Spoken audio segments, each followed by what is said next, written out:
So we are currently experiencing a bombardment of the black ignorance bomb.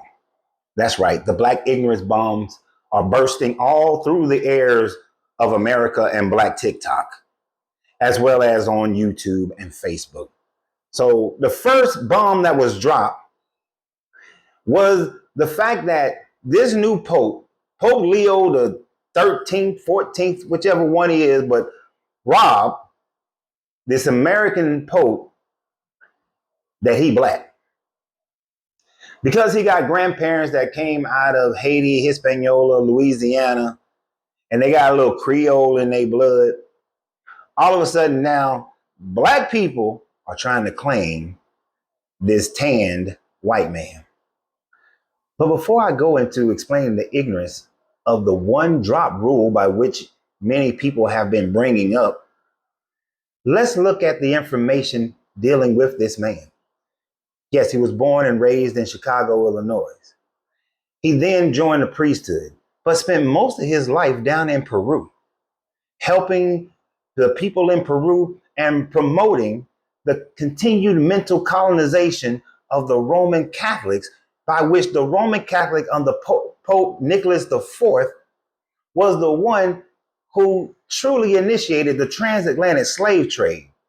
So this colonization of Peru that he participated in for the majority of his life, and then went to Rome, and then participated even deeper into the Roman Catholic colonizational mind that has caused and created this colonization of America, of Africa, India, this perpetuation of if you ain't white, you ain't right.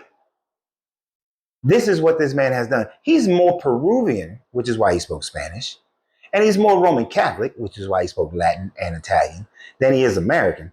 And he sure hell is not black.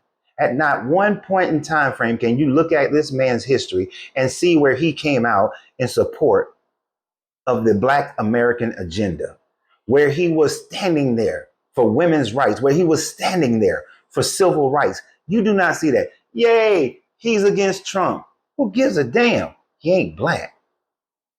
Now, is black a color or is it a frame of mind? Which one is it? Because there are many people who have supported the cause for black people to have equal treatment under the law, but they are not black at all. They are white, they're Asian, they're all other kinds of things. The four men who died on a bus in Alabama, four Jewish white men who died on a bus in Alabama trying to help register black people to vote during the civil rights movement, is more black than him. So the fact that y'all try to claim him black because of the one drop rule, do you realize, have you ever researched the one drop rule? The one drop rule was basically a white supremacist program that was ran in America in order to deny people civil rights. So if you were black, no civil rights, no citizen rights. If you were a child of a black and white person, then you were mulatto, no citizen rights. If you was a child of a mulatto and a white person, then you were considered quatreroon, so no rights. If that child then married another white person, you're quinteroon, no rights. Another white person, octoroon, no rights. Another white person, musties, no rights. This was a method in order for white supremacy to limit the number of people who had civil rights in America, so that the white landowning males could continue to control this country and not have to allow anybody that had any black ancestry in them. But let's be real. If a person is a quatreroon, a quinteroon, is a octoroon, such as this man is one of them rooms. If a person really is that, they're passing. If a person really is that, they are not growing up in a black community. They do not have black civil rights on their minds. They are not dealing with issues with the police. This man was better passed for an Italian or a cotillion Spanish than he would a black American. But he would pass as a white man, and he grew up living a white man's life in Chicago, cheering for the White Sox. He did not grow up recognizing his heritage. At not one time did this man claim us. So why would I claim him? But y'all want to claim it. Talking about this one drop rule. Y'all are reinforcing white supremacy when you claim the one drop rule. It's one of those things, the ignorance of black people when we try to take something that was negative and flip it into something positive. No, that shit was evil from the beginning. That shit is still evil now. It has no change. It does not change. This was something used to deny people the right to buy land, the right to witness against an aggressor. You know how many black people ended up in jail or hanging by a rope because they could not they were disallowed from being a eyewitness to a white person? Yeah. Yeah. Do you think this person ever grew up having that kind of an issue? No, he did not. So stop trying to claim him. One drop rule is a racist system, and trying to adopt it to the black world and try to bring everybody and make everybody black. Yeah, he'll use it just like many have. Oh yeah, oh no, I'm in the group. I'm in the group. Yeah, yeah, I'm welcome with the black people. All the while they've been utilizing and keep utilizing their white privilege, which is the same thing we have from this bullshit. Why gingers are black? A lot of y'all Irish people were right beside black people on the plantation. Okay? FYI. But all of y'all are descendants of a Haitian deity named Brigitte Samedi. That's why all gingers are black. Yes, the trend of all gingers are black and all these Caucasian gingers who've been making all these videos about being welcome to the barbecue and the cookout and all this kind of stuff. Yeah, all of that started with that young lady. This young lady who does live tarot card readings and calling everybody trash on TikTok started this trend. And from her trend, we had the Hebrew Israelites jump in and start talking about Esau and, you know, the Edomites. And you also had some people try to say that, oh no, let's show you this African culture with the little cloths that look like the Irish and Scottish kilts.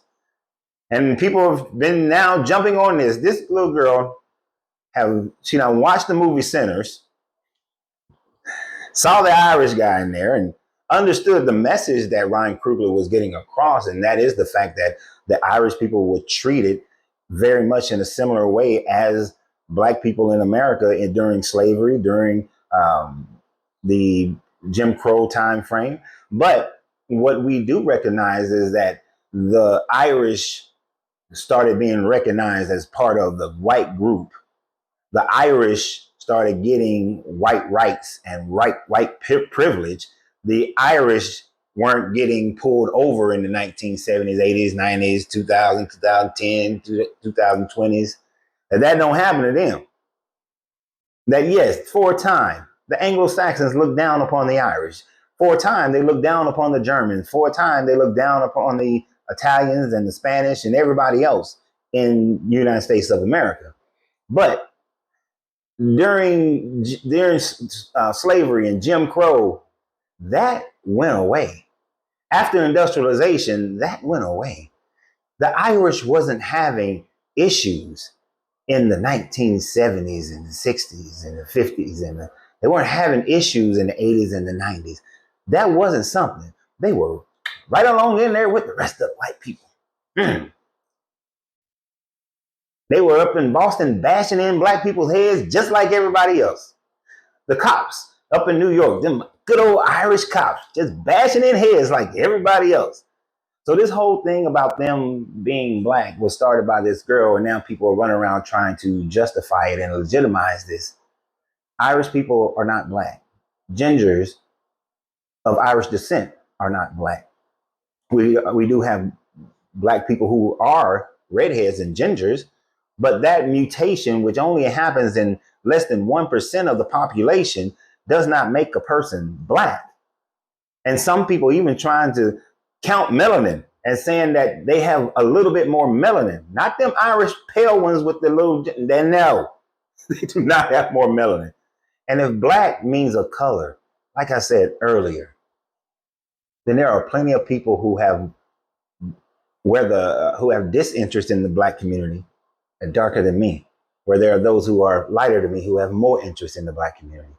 It's a state of mind, it's a state of being. And what we all should be looking at is that we're all humans.